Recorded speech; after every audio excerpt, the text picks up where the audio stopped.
Before I properly hand over the microphone to my future self, who has come back from seeing Sonic the Hedgehog 3, I think I find it somewhat appropriate to quickly talk about how we got here in the first place. The first Sonic the Hedgehog movie came out back in 2020, when I properly started doing YouTube videos. And it was my second proper movie review after Birds of Prey and the unnecessary long subtitle including Harley Quinn. But that review was more of a quick acknowledgement done in a haste, and I don't think many people even watched it. Also because I did it a month later, as it had come to premiere in Finland that late. Then, 2 years and about 100 subscribers later, Sonic the Hedgehog 2 came out and I did a more proper review on it also as my 100 plus subscriber special that was watched by more people also because I had a bigger YouTuber to share it. But that movie was what got me properly into the Sonic fandom, and since then I have played as well as done a few videos on reviewing Sonic games, such as Sonic Generations, Sonic Adventure and Sonic Adventure 2. I have also played Sonic Frontiers along with its free DLC campaign, Murder of Sonic the Hedgehog, and that remaster of Sonic Generations that also had Shadow the Hedgehog side story added into it. But I have not done any videos on them as of yet. Now we are again 2.5 years as well as 259 subscribers later, when Sonic the Hedgehog 3 movie has come out, and I have come to feel like Sonic has unintentionally become a lynch mark to my slow growth on YouTube. Who knows where I will be when that already announced fourth movie comes out. And with that, I give the stage to my future self, who had to spend a week dodging spoilers because, once again, my country's movie theater chain decided to release a Sonic movie later than with the rest of the world. How was it?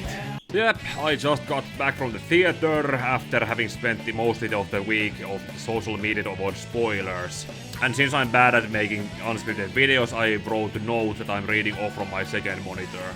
As an adaptation of Sonic Adventure 2, yeah, this worked pretty well. It goes pretty high on the quality department, but there are still kind of a few hiccups and other stuff like, apparently Sonic can breathe on the moon.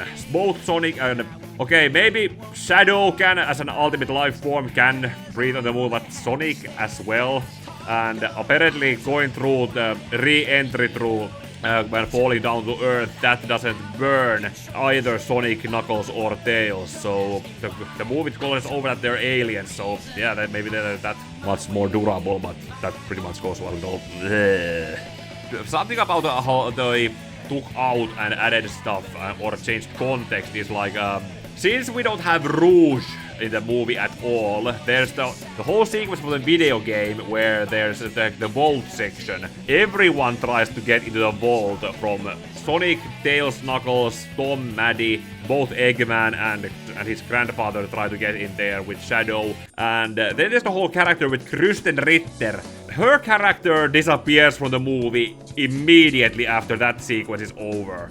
When the Eclipse Cannon standing in for, we're basically being the space colony arc with the Eclipse Cannon, she is nowhere to be seen in the movie anymore after that. That was kind of weird. And Maddie's sister and her husband, they're not in the movie either. For good reason, but at least they're pretty much used as those holograms that used as Tails' inventions. So perfect way of cutting them out of the movie, but also reminding us that yeah, they still exist. Then there's the whole thing about Gerald Robotnik. I had a fan theory that the reason why he is still alive at age of 110 according to himself in the movie. Yeah, Black Arms and Black Doom had nothing to do with that. He is not controlled like a flesh puppet by Black Doom. He is there because apparently he has been suckling on some quill from Shadow. That's pretty much like how Eggman himself has been doing the previous movies, and that probably has been rewiring his will to live. And well, that and wanting to get revenge, like pretty much much like he wanted them to get revenge in the video game. So that was pretty much worked there. And just like in the game, he dies, but not being executed by a group of soldiers. And while they actually give Maria some more characterization from when she was alive, as a posthumous character, yeah, she still died 50 years ago. And well, not as being shot to the back, but by being too close to an explosion that was set off by a gun soldier shooting at something that blew up. That's interesting change for a movie mostly rated for 7-year-olds. While the video game was rated about, well, more than that. And Eggman does his announcement at the end of the movie, but with different context. Then there's the whole thing about the Master Emerald, since again we don't have Rouge trying to steal it and break it into pieces to be hunted down on the Knuckles campaign. It's being guarded by Wade on his roof when he plays ice hockey with it. That's kind of I'm not sure Knuckles allowed him to guard it like that. I didn't watch the Knuckles TV show, which was more of a Wade and Knuckles show than as I have understood from all the reviews I have seen from other people talking about it. And that actually brings down another point with the Chaos Emeralds. As far as I understand, the Master Emerald and the Chaos Emeralds are two separate entities. Like, but in the movie's continuity, you put the Chaos Emeralds together and they create the Master Emerald. Yeah, that was set up in the second movie. On that lore section, but it's kind of weird from having like I said, I only got into the fandom properly after the second movie, and I have tried to educate myself on Sonic's lore on the games aspect, how they are not technically that much the same, the separate entities, but still. But Sonic and Shadow eventually, when they become Super Sonic and Super Shadow in the end of the movie, I thought that they were left on the moon, but since they were still Super Sonic and Super Shadow when they eclipsed cannon out of the orbit and away from Earth, and Sonic fell to the Earth, kind of like Shadow and kind of like how it was in the video game before. Well, not having a Chaos Emerald and Chaos control himself out of that incident. So, and another change that they did was they don't have any demands. Like in the original game where Geralt was already dead and Shadow was pretty much gaslighting Eggman into doing what he thought he was wanted to do, blackmailing the world. Geralt is pretty much on a suicide mission, and Eggman won't shoot the moon as a warning. They shot at the moon by accident. Kind of random, kind of like, oh, we need to do this, and then there's the whole music. I think I should say about the music that Live and Learn, they managed to use it for actually some, I think, more of a samples and similar compositions of it. You can barely hear the singer of Crush 40.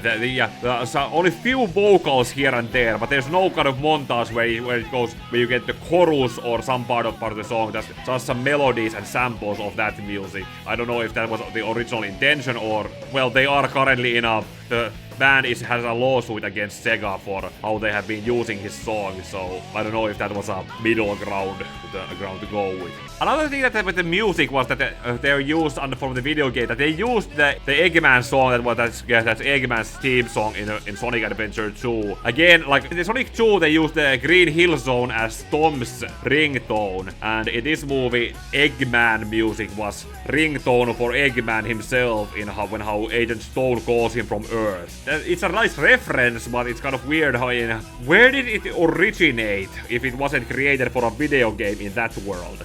That announcement that Eggman makes later in the movie, they have been kind of, what's that thing that people call it? Weird baiting Eggman with Agent Stone, and that has been coming and going, as in he no longer acknowledged Agent Stone as a sycophant, as he calls it, but as his friend. And I'm pretty sure there's a part of the fandom that wants them to be more than friends. Which actually is another thing that also, Keanu Reeves was a pretty good Shadow, and it was kind of funny how they acknowledged there's a whole Shadow-like Latinas meme that gets brought up from somewhere. I don't know where it came from. It was already there when I joined the fandom. But they had Doc Eggman watching telenovelas and Shadow comment about the female lady being more than just a prize for for the two daughters who were fighting for her affections. I guess that was their subtle against that. And another thing is that they kind of try to make Sonic and Shadow have some same conflict with Shadow. Actually, now that I think about it, I think why Rouge was cut out, because if Rouge wasn't cut out, they would not have been using those holograms that Tails made, and Tom would not have been disguised as the gun commander, and Shadow would not then have mistaken Tom for gun commander and try to attack him and making Sonic think that Tom died. That's something that someone tried to spoil the movie for me by saying that he dies, and that's why I haven't been on Twitter for the entire week. And then there's the whole post-credit scene. Someone already also tried to spoil that for me, but so...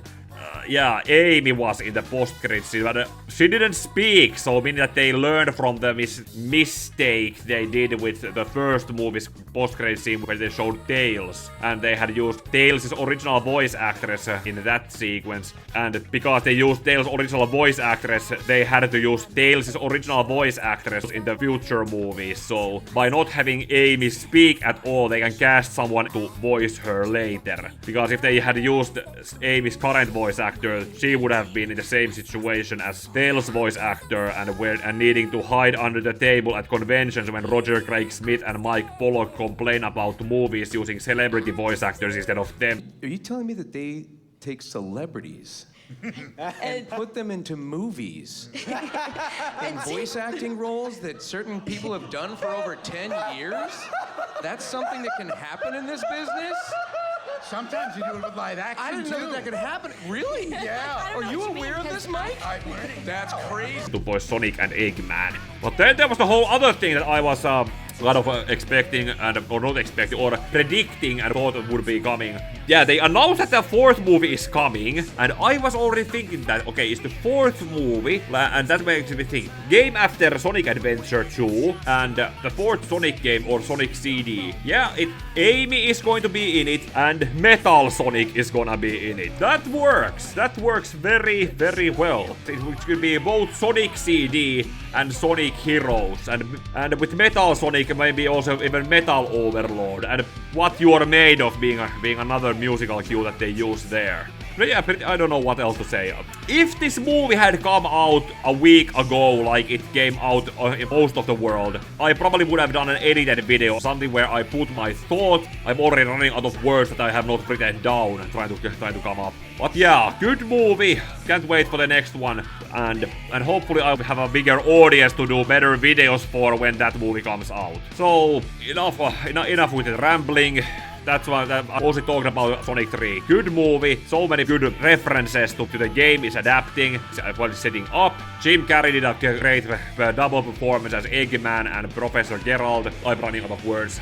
And for the next videos that are coming after this, I'm going to do a year recap video of what I did in 2024, and after that, I'm still working on scripts for All-Star Superman and Green Lantern Secret Origin and the Green Lantern movie from 2011, and then also those other movies I pushed for next year, like Wonder Woman Bloodlines and the Justice League Gods and Monsters. I'll get to working on those videos that are made better than this. Go check out my other videos that I have made.